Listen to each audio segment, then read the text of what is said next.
Nous sommes en guerre. אנחנו בשבוע גורלי, שבוע גורלי לעולם ולמדינת ישראל. Mars 2020. L'OMS déclare pour la première fois que la crise du Covid représente une épidémie mondiale. Face à cette situation inédite, TorahBox comprend qu'il va falloir vite s'adapter. La vraie prise de conscience qu'on a eue vis-à-vis du coronavirus, c'était qu'on est parti voir le Rav Kanievski.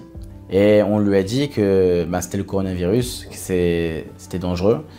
Et est-ce que maintenant on pouvait aller se déplacer en France et pour à la fois les galas, à la fois pour les conférences qu'on faisait toutes les semaines, ou il fallait rester en Israël. Il nous a dit qu'il fallait rester en Israël et ne pas bouger. Et à ce moment-là, on a compris qu'en fait, on allait passer une période un peu compliquée.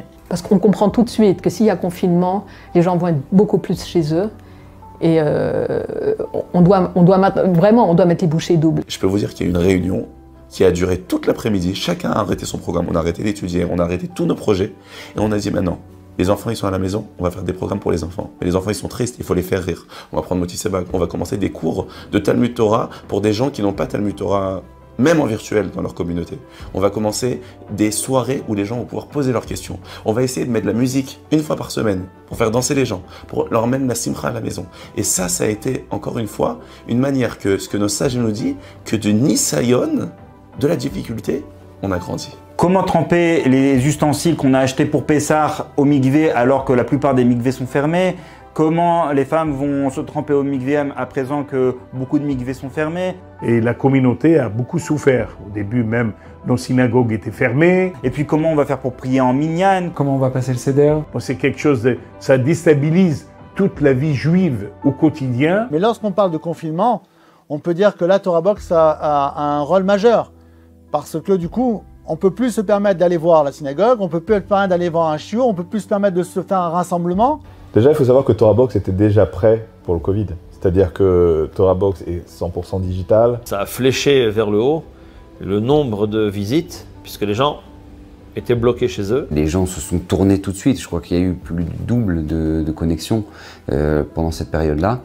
Parce que justement, c'était là-dessus que les gens se tournaient. Tous nos services ont été extrêmement sollicités.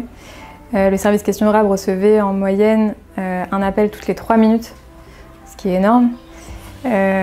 Pareil pour la ligne d'écoute qui a été extrêmement sollicitée. Il y avait bien sûr des questions inédites qui se sont posées. On s'est empressé de contacter les rabbinim pour trancher sur ces questions-là. On a donné un maximum d'indications sur le site.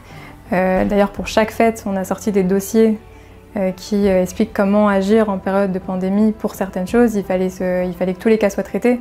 Est-ce que quelqu'un doit jeûner? Est-ce qu'un malade doit jeûner pour Kippour? Comment écouter la Megillah si on est confiné? TorahBox s'est plié en 4, pour pas dire en 1000. Et en fait, il y a eu tout un retournement de l'équipe, se dire mais qu'est-ce qu'on peut apporter? On a commencé à emprunter du matériel pour chacun s'enregistrer à la maison. Et c'était un branle-bas de combat parce que l'État d'Israël, en dernière minute, ils ont prévenu qu'ils ferment tout le pays. Et on a dû venir à minuit prendre des caméras, prendre des ordinateurs, d'essayer de trouver des modems internet et d'essayer d'organiser des cours à la maison où il y a beaucoup de rabbinim qui vivent dans des petits appartements. C'est qu'au final, tu n'as pas besoin de bureaux énormes pour faire un travail énorme. C'est-à-dire, il suffit que la personne elle ait du cœur et qu'elle ait la volonté de le faire, qu'elle bosse et ça réussit.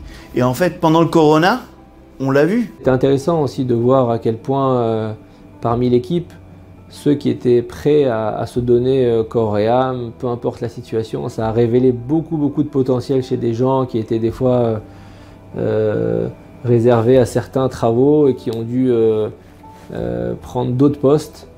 Ça a révélé beaucoup de compétences. Je pense qu'on n'a jamais autant travaillé à TorahBox depuis la venue du corona. On est submergé par les demandes d'aide financière, on est submergé par les demandes de conseils, qu'est-ce que je fais au niveau médical, on reçoit des appels, voilà, à l'hôpital, ils veulent débrancher mon père, ma sœur, parce qu'il est dans une situation qui n'a rien à faire. Il y a aussi le service de Kaddish, les gens étaient en deuil malheureusement et ne pouvaient pas réciter le Kaddish. Alors il faut savoir que le Kaddish est très important. Il y a plus important que le Kaddish, mais pas tout le monde est à même d'étudier pour remplacer le Kaddish.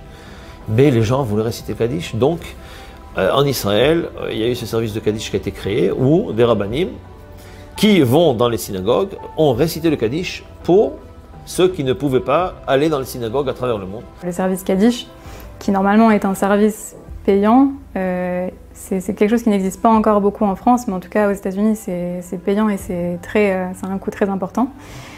Pendant toute la période du Corona, quand les synagogues étaient fermées, Torah Box a pris sur elle de financer, de faire des Kaddish gratuits pour les personnes qui ne pouvaient pas les réciter. C'est adapté, on a tout fait pour eux.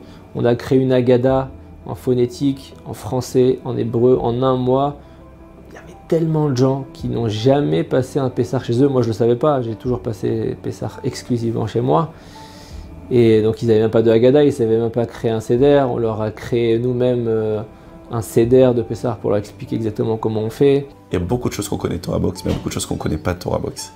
Et ça, je peux vous dire qu'il y a beaucoup de choses qui ne sont pas du tout publiées et que Torah Box a aidé énormément. Et je peux vous dire qu'une fois par semaine, Rabbi Binyamin Ben-Amou, dans le site intranet qui concerne que l'équipe de Torah Box, arrêtez pas de demander est-ce que vous connaissez des gens qui ont besoin d'aide? Est-ce que vous avez d'autres idées comment on peut aider les gens? Qu'est-ce qu'on va faire maintenant pour encourager les gens? Qu'est-ce qu'on va faire pour... Est-ce qu'il y a quelqu'un qui pense à une idée pour sauver dans cette ville là-bas? Il y a beaucoup de gens, il y a des problèmes avec des enterrements. Est-ce que quelqu'un peut avoir une idée? Est-ce que vous connaissez quelqu'un qui peut voyager là-bas? Donc il y avait vraiment énormément de chesed par derrière, en catimini, en cachette, le vrai Matan Basseter de la Torah. Fais ça, envoie ça, continue comme ça, viens on va faire une vidéo et on essaie de trouver quelqu'un d'autre, on va envoyer ce Rav, il peut pas sortir. Combien de rabbanim qui pouvaient plus venir dans les studios, on a dû trouver les moyens avec le confinement d'envoyer des caméramans et d'avoir la vidéo qui soit terminée, on devait prendre des taxis pour envoyer des caméras, pour avoir les clés USB, d'avoir tout ce qu'il fallait pour que le cours puisse sortir à temps avec toutes les contraintes qu'il y avait. Quand c'est Monsieur Ben-Amou, je pense qu'il n'y a personne qui s'est rendu compte qu'il l'a eu. Et personne n'est capable de dire quand il l'a eu. Au même moment où il avait le Corona, c'était l'enterrement du Rav Ramou. Et jusqu'à 4 h du matin, il était